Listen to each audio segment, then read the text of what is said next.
হরে কৃষ্ণ। অক্ষয় তৃতীয়া এবং অক্ষয় তৃতীয়া, তো এই বিষয়টা নিয়ে অনেকের অনেক প্রশ্ন ছিল। আজকে সেই সব প্রশ্নের উত্তর দিব এবং অক্ষয় তৃতীয়া আসলে কি সেটাও জানাবো। তো প্রথমেই হচ্ছে আপনাদের অক্ষয় শব্দটার সঙ্গে আমি পরিচয় করিয়ে দিই। অক্ষয় শব্দটা মানে হচ্ছে যেটা কখনো ক্ষয় হয় না, অর্থাৎ আপনারা যদি সাধারণ ভাষায় এটা পর্যালোচনা করেন তাহলে কিন্তু জানতে পারবেন অক্ষয় মানে যেটা কখনোই ক্ষয়প্রাপ্ত হয় না। আর সেই তিথি, তার মানে বুঝতে পারছেন যে এই তিথিতে আপনি যা কিছু করেন না কেন সেটা কিন্তু কখনো ক্ষয়প্রাপ্ত হবে না। তো এই তিথির বিশেষ মাহাত্ম কি, আমি সেই বিষয়গুলো সম্পর্কে আলোচনা করব। আপনারা জানলে অবাক হবেন যে সামান্য একটা অক্ষয় তৃতীয়াতে কত কিছু সূচনা হয়েছিল। শুধুমাত্র যে এই অক্ষয় তৃতীয়া কোনো একটা তিথি বা কোনো একটা সময় বা কোনো একটা দিন এইরকম নয়, এই অক্ষয় তৃতীয়া তিথিতে অনেকগুলো বিশেষ বিশেষ মুহূর্ত শুরু হয়েছিল। সবচেয়ে বড়, আমার জীবনে সবচেয়ে গুরুত্বপূর্ণ যেটা, সেটা হচ্ছে এই অক্ষয় তৃতীয়ার দিনে কিন্তু রথযাত্রার যে রথের কার্যক্রম, অর্থাৎ রথের কাঠ বানানো বা রথ বানানোর যে কার্যক্রম সেটা কিন্তু শুরু হয়। আর একটা বিশেষ কাজ, সেটা হচ্ছে এই অক্ষয় তৃতীয়ার দিনে কিন্তু জগন্নাথ দেবের চন্দন যাত্রার সূচনা হয়।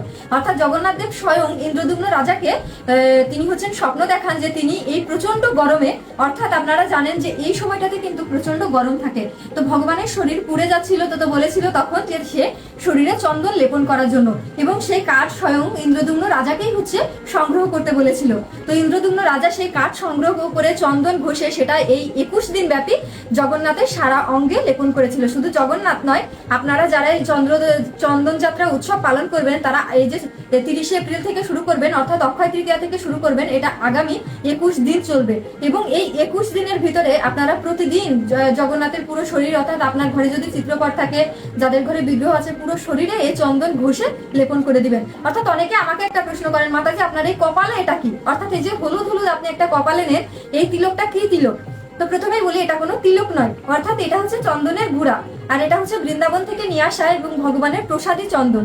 তো সেটা আমি গুলিয়ে ওইটা কপালে নিই, এটা ভগবানের একটা আশীর্বাদ। এছাড়া কিন্তু কারো যদি মাথা ব্যথা থাকে এবং প্রচন্ড মাথায় মানে ঘুরাচ্ছে বা খারাপ লাগছে, তো সেও যদি এই চন্দনটা এইভাবে মাথায় নিয়ে রাখে তাহলে কিন্তু তার ব্রেনটা শীতল হয়ে যায়। তো আমরা এখন জানবো যে অক্ষয় তৃতীয়ার দিনে একই সাথে কি কি ঘটেছিল। অক্ষয় তৃতীয়ার দিনে একই সাথে ঘটেছিল সত্যযুগ এবং ত্রেতা যুগের সূচনা। এই অক্ষয় তৃতীয়া যেদিন ছিল সেদিনই সত্যযুগের সূচনা হয়েছিল, এই অক্ষয় তৃতীয়া যেদিন ছিল সেদিনই ত্রেতা যুগের সূচনা হয়েছিল। গঙ্গা দেবীকে বা মর্তে আহ্বান করে নিয়ে আসা হয়েছিল এই অক্ষয় তৃতীয়ার দিনে। পরশুরামের আবির্ভাব, অর্থাৎ ভগবানের আরেক অবতার পরশুরাম, সেই পরশুরামের আবির্ভাব তিথি। মহাভারতের রচনা শুরু, অর্থাৎ মহাভারত লেখা শুরু হয়েছিল এই অক্ষয় তৃতীয়া থেকে। যজ্ঞের উৎপাদন জব, অর্থাৎ আপনারা অনেকে এটা জানেন কিনা আমি জানি না, পৃথিবীতে প্রথম শস্য হচ্ছে জব। তো পৃথিবীর প্রথম যে শস্য জব, সেই জবের উৎপত্তি হয়েছিল এই অক্ষয় তৃতীয়ার দিনে। তাই অবশ্যই আপনারা এই অক্ষয় তৃতীয়ার দিনে ভগবানকে জবের তৈরি বিভিন্ন পিঠা, পায়েস বা হচ্ছে জবের খিচুড়ি রান্না করা যায় কিন্তু, তো এটাকে আমরা অন্য ভাষায় বলি হচ্ছে বার্লি। তো আপনারা অনেকে এটা সুপার শপে পেয়ে যাবেন, বার্লি বললেই আপনারা পাবেন, অনেক সুপার শপে পাওয়া যাবে, অনেক দোকানে পাবেন, শস্য ভান্ডারগুলোতে পাবেন। তো কিনে এদিন ভগবানকে এটা দিয়ে পায়েস রান্না করে, খিচুড়ি রান্না করে বা এটার আটা দিয়ে রুটি বানিয়ে আপনারা যা কিছু করে হোক ভগবানকে কিন্তু অর্পণ করতে পারেন। এরপরে এই সীমাচলবে জিও নৃসিংহদেবের দর্শন হয়। দ্রৌপদী অক্ষয়পত্র লাভ হয়, অর্থাৎ দ্রৌপদীকে একটা অক্ষয়পত্র দান করেছিল যে যতক্ষণ পর্যন্ত দ্রৌপদী ওই পাত্র থেকে না খাবে ততক্ষণ পর্যন্ত ওই পাত্রের খাবার শেষ হবে না। এটা সেই অক্ষয় পত্র ছিল। এমনকি ওই যে 4টা ধাম আছে না, যে বদ্রীনাথ, কেদারনাথ, অমরনাথ, তারপরে আলারনাথ, এই যে ধামগুলো আছে, অর্থাৎ বিশেষ করে কেদারনাথের দ্বার খোলা হবে এই দিন, অর্থাৎ অক্ষয় তৃতীয়ার দিনে কিন্তু 6 মাসের জন্য এই মন্দিরগুলো কিন্তু বন্ধ করে দেওয়া হয় অক্ষয় প্রদীপ জ্বালিয়ে। সেই অক্ষয় প্রদীপ প্রজ্বলন অবস্থায় এই 6টা মাস থাকে এবং এই 6 মাস পরে প্রথম কিন্তু এই অক্ষয় তৃতীয়ার দিনে কেদারনাথের দ্বার খোলা হবে এবং তারপর থেকে আবার আগামী 6 মাস ভক্তরা সেখানে যেতে পারবে এবং মহাদেবের পূজা অর্চনা করতে পারবে। এরপরে ব্রহ্মার সৃষ্টি কার্য শুরু হয়, এই দিন থেকে ব্রহ্মা তার সৃষ্টি কার্য শুরু করেছিল। চন্দন যাত্রা শুরু, অর্থাৎ এই যে ভগবানকে চন্দন দেওয়াটা শুরু। শ্রী রামচন্দ্রের রাজ্যাভিষেক, অর্থাৎ ওই দিন হচ্ছে ভগবান শ্রী রামচন্দ্রের রাজ্য অভিষেক হয়েছিল। কৃষ্ণ এবং সুদামার মিলন হয়েছিল। আপনারা অনেকে এই কাহিনীটা হয়তো অলরেডি সিনেমা বা টিভিতে বা বিভিন্ন নাটকে দেখে দেখেছেন যে কৃষ্ণ এবং সুদামার কিভাবে মিলন ঘটে। তো ওই যে মুহূর্তটা ছিল, ওই দিন ছিল হচ্ছে অক্ষয় তৃতীয়া এবং ভগবান শ্রীকৃষ্ণ সুদামার আনা সামান্য খুদ ভাজা খেয়ে যে আশীর্বাদ করেছিল, সুদামার কিন্তু সেই আশীর্বাদে রাজ্য থেকে শুরু করে, রাজপ্রাসাদ থেকে শুরু করে তার রাজা রানী রূপে তারা মানে একটা জীবন লাভ করেছিল। এরপরে দেখেন এই দিন ছিল দ্রৌপদীর বস্ত্র হরণকালে সে ভগবানের কাছে শরণাপন্ন হয়েছিল, এবং তারপরে ছিল মা অন্নপূর্ণা দেবীর আবির্ভাব। অর্থাৎ এই দিনেই কিন্তু আপনারা অবশ্যই লক্ষ্মী পূজা করবেন, অর্থাৎ লক্ষ্মী সহ নারায়ণের যারা গৃহস্থ জীবনে আছেন তারা প্রত্যেকেই লক্ষ্মী সহ নারায়ণের এই দিন পূজা করবেন। তো এই দিন অবশ্য বুধবার পড়েছে, তো বুধবার পড়লেও আপনারা অবশ্যই এই দিন হচ্ছে পূজাটা করবেন। তো আগামী 30শে এপ্রিলই হচ্ছে সেই অক্ষয় তৃতীয়া। এছাড়া আরো অনেক তিথি আছে, আমি সেগুলো বলছি। এই যে তিথি শেষ তা নয়, এই দিন হচ্ছে শঙ্করাচার্যের কলধারা নামক বিখ্যাত শ্লোক তিনি রচনা করেছিলেন। দ্বাদশ গরুর দেবের সেবা করেছিলেন। বাকে বিহারী মন্দির তো জানেন, বাকে বিহারী মন্দিরের বাকে বিহারী চরণ দর্শন করা হয় বছরেই একটা দিন, সেটা হচ্ছে এই অক্ষয় তৃতীয়াতে। ব্রহ্মার পুত্র অক্ষয় কুমারের জন্ম হয়েছিল এই দিন, যার কারণে কিন্তু এই দিনটাকে অক্ষয় তিথি বলে ঘোষণা করা হয়েছে। এবং জগন্নাথ দেবের রথের যে কাজ, অর্থাৎ জগন্নাথ দেবের রথের যে নির্মাণ করা শুরু হয় এই অক্ষয় তৃতীয়া থেকে। তো আমি এর আগেও বলেছিলাম যে এই দিনে আমি পুরীতে এবং বৃন্দাবনে একটা বিশেষ সেবার আয়োজন করেছি, অর্থাৎ পুরী মন্দিরে জগন্নাথের যে চন্দন দেওয়া হবে ওই চন্দনের ওখানে আমি কিছু সেবা দিব এবং ওখানে একটা ভোগের আয়োজন করেছি। এছাড়া বৃন্দাবনে আমি একটা ভোগের আয়োজন করেছি। তো আপনারা অনেকেই বলেছিলেন আপনাদেরকে জানাতে, তো আপনারা যদি কেউ এটাই অংশগ্রহণ করতে চান তো আমার ডিসক্রিপশনে ফোন নাম্বার দেওয়া আছে, হোয়াটসঅ্যাপ, আপনারা ওই হোয়াটসঅ্যাপ নাম্বারে যোগাযোগ করবেন এবং ওখানে নাম্বার দেওয়া থাকবে, আপনারা যে যেখান থেকে হোক আমাদের সেবায় চাইলে যুক্ত হতে পারেন। এছাড়া বলি এই দিন আপনি কি কি করবেন। এই দিন যারা মাতাজিরা আছেন, বিশেষ করে আপনারা যারা বিবাহিত তারা সিঁদুর দান করতে পারেন, তাহলে আপনার সিঁদুর অক্ষয় হবে বলে কিন্তু এখানে প্রতীয়মান হয় বা শাস্ত্রে উল্লেখ আছে। এরপরে এই দিন আপনি গীতা দান করতে পারেন, অর্থাৎ আপনার পিতৃপুরুষদের উদ্দেশ্যে বা আপনার পিতামাতার উদ্দেশ্যে বা আপনার নিজের জন্য বা আপনার যারা মারা গিয়েছে তাদের জন্য আপনি চাইলে এই দিন দান করতে পারেন মন্দিরে। এছাড়া যে সকল মন্দির নির্মাণ হচ্ছে, যেরকম আপনারা জানেন যে পৃথিবীর একটা অন্যতম বৃহত্তম মন্দির নির্মাণ হচ্ছে আমাদের স্বামীবাগে, তো সেই স্বামীবাগ মন্দির নির্মাণের কাজ চলছে এবং অক্ষয় তিথিতে কিন্তু স্বামীবাগের নতুন মন্দিরের উদ্বোধন করা হবে।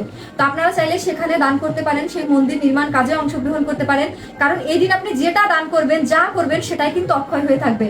আর এই দিন অবশ্যই চেষ্টা করবেন সকাল 6টার আগে স্নান শেষ করে তুলসী দেবীকে জল প্রদান করা, গীতা পাঠ করা বা গীতা দান করা, ভাগবত পাঠ করা, এরপরে হচ্ছে বৈষ্ণব ভজন করানো, অর্থাৎ চেষ্টা করবেন সাধুগুরু বৈষ্ণবদেরকে ভজন করানোর বা তাদেরকে খাওয়ানো, নিজে না পারেন অন্যকে দিয়ে করান বা অন্যকে দিয়ে সে সেবাটা দেওয়ার চেষ্টা করুন। যেরকম আমরা ধরেন পুরীতে এবং বৃন্দাবনে একটা সেবা দিব এবং আমরা ইসকন স্বামীবাগেও একটা ভোগ দিব, তো এরকম আমরা পূজার আয়োজন করছি। তো আপনারা চাইলে সেখানে অংশগ্রহণ করতে পারেন, কারণ অনেকেই আমাকে অলরেডি বলেছিলেন যে মাতাজি আপনি অক্ষয় তৃতীয়াতে সেবা দিলে আমাদেরকে অবশ্যই জানাবেন, তো সেই জন্য আমি এটা ইনফরমেশনটা এখানে দিয়ে দিলাম। এছাড়া হচ্ছে আপনারা বিভিন্ন ব্যক্তিকে তাদেরকে অন্ন দান করতে পারেন, কারণ এই দিন অন্ন, ফল, জল এইগুলো দানের ভিতরে বিশেষ মাহাত্ম্য রয়েছে।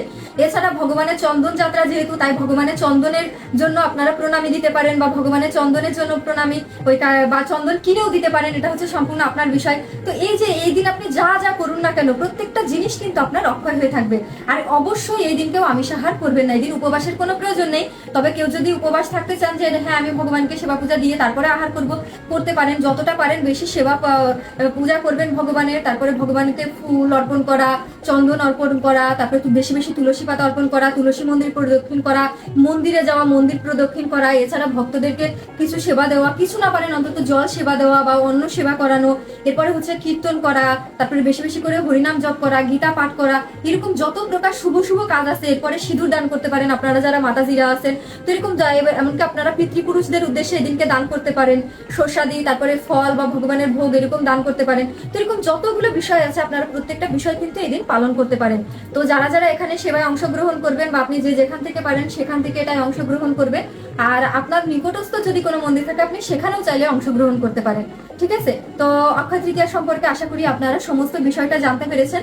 আর চন্দন যাত্রা সম্পর্কে আমি ওই দিন দেখাবো কিভাবে আপনারা ভগবানকে চন্দন দিবেন, অর্থাৎ ভগবানের সারা শরীর, শুধুমাত্র চোখ বাদে চোখের পাতা থেকে শুরু করে পুরো সর্বশরীরে হচ্ছে চন্দন মাখিয়ে দিবেন এবং ওটাই ভিতরে অঘ্রু এবং গোলাপ জল মিশ্রিত করে চন্দনটা গুলাবেন, তাহলে এবং গঙ্গা জল বা গোলাপ জল যেটাই হোক দিয়ে মিশিয়ে ওটা ভগবানের সারা শরীরে দিয়ে দিবেন।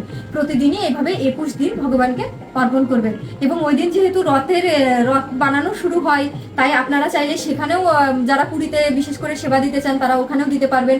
তো এরকম ভাবে প্রত্যেকটা বিষয় আসলে এই দিন আপনি যাই করেন না কেন সেটাই অক্ষয় হয়ে থাকবে।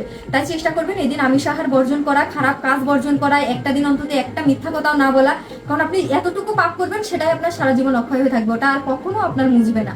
ঠিক আছে, সবাই চেষ্টা করবেন ওই দিন তুলসী মালা যদি কারণ না থাকে সে ধারণ করার এবং তিলক পরা, তারপরে হচ্ছে যারা বিশেষ করে মায়েরা আছেন তারা তাদের সন্তানের মঙ্গলার্থে পূজা দিতে পারেন। তো এরকম যে যেভাবে পারেন এই দিনটাকে সুন্দরভাবে উদযাপন করবেন। তো যাই হোক, আগামী 30শে এপ্রিল সেই দিন, আপনারা অবশ্যই সেই দিনটা খুব সুন্দর করে পালন করুন। আমি থাকবো সারাদিন স্বামীবাগে, কারণ স্বামীবাগে ওই দিন আমাদের মন্দির উদ্বোধন। তো আপনারা সবাই আসতে পারেন, দেখা হবে। আর ভিডিওটা অবশ্যই শেয়ার করবেন, কারণ অনেকে এই বিষয়টা নিয়ে জানে না, তাই সকলের কাছে এটা পৌঁছে যাক, সবাই এই সম্পর্কে জানুন। তো সবাই ভালো থাকবেন, ধন্যবাদ সবাইকে, হরে কৃষ্ণা।